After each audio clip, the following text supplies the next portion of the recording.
Our special guest this morning. We're about to get crafty with Kourtney here. Pick up the glue gun and bust out the glitter. Time to get crafty with our interior decorator, Kourtney Branagan from the Chipper Nest. What are we making today that is spring-like? We're going to make lots of Easter and spring, so we're going to give a couple options. Good, interchangeable. Interchangeable, totally. So that's the key, is that because Easter is so short, so we need to make sure that it's kind of flow into spring for us. So the first thing I wanted to show you, this would be super easy. You could use it with any frame that you have in your house. And I've used something really simple that you probably are going to buy for Easter, which is napkins. Oh, perfect. And interchangeable. And interchangeable, yeah. And so I bought 3 patterns. And so for Easter, I just did like a quick cutout of like an egg and a rabbit and a flower. And did you do these cutouts with the help of cookie cutters? Cookie cutters, yes. So cookie cutters are awesome because you're maybe going to buy them, and it's just something you might have around your house anyways. Yeah. And they're really great for kids because they're tall to do tracing around. So a lot of the tracings that can happen, those are activities your kids can do well and really good skills for them to work on. Yeah. And if your kids are older, they can do the cutting as well. Awesome. And these frames are pretty inexpensive, and you can use them again for a later season. Yeah, absolutely. Or if you have something in your house already, just take out a couple photos and replace it with just a cute little couple pieces. Perfect. So the next, cutting, tracing, gluing, it's all about cutting, tracing, gluing, is this little garland here. And so same thing, we just, my daughter traced the eggs on the paper and we cut them out and then painted and glued on. Pretty. And the best thing is it's reversible, so when Easter's over, you can use it for spring. Spring flowers. Spring flowers, yeah. Oh, cute. So super fun there. Okay, and where did you get all of these materials All here? the materials are from Michael's. So the paper all came from this big giant multi-pad here that has oodles and oodles and oodles of different patterns, so you can mix and match them. Okay. And one of the pads will run you I think it's like $8 for a pad like this. Okay. And you get paper for, the next 20 years.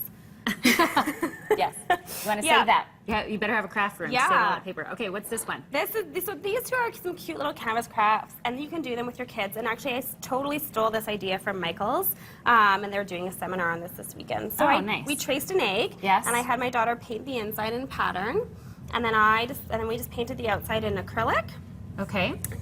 Put a little washi tape around the outside. So this is actually, because this looks complicated, but it's actually tape. It's actually washi tape, yeah. And so you could do something similar on these frames as well. It's just put a little extra washi tape around the outside and then the hardest pattern part about the craft is finding the end of the tape. That's right, yeah. And it sticks on really nice and peels off, so even if it's just a little seasonal touch that you add with, like polka dots or flowers. Adorable. Yeah.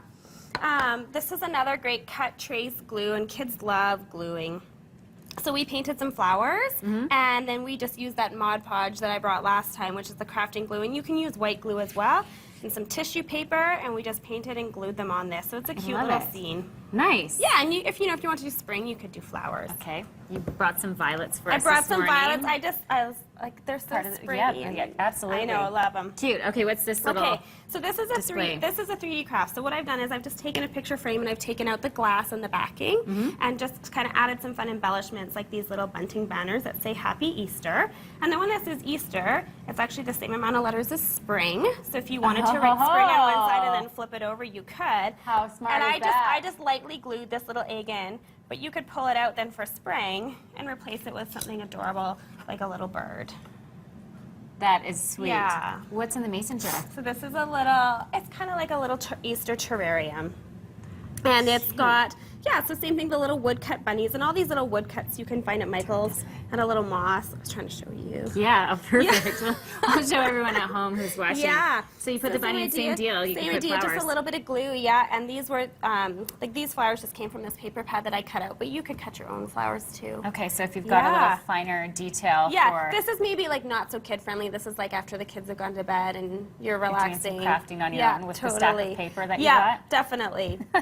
Okay, where can people find these ideas? They can find them on my website at thechippernest.com, and I've got a couple blog posts about it. Beautiful. We'll put a link up on ours, breakfasttelevision.ca. The Bachelor makes his pick last night. We're going to take you through the journey of love after the final rose. After this, it's 8:40. You're watching Breakfast Television on City.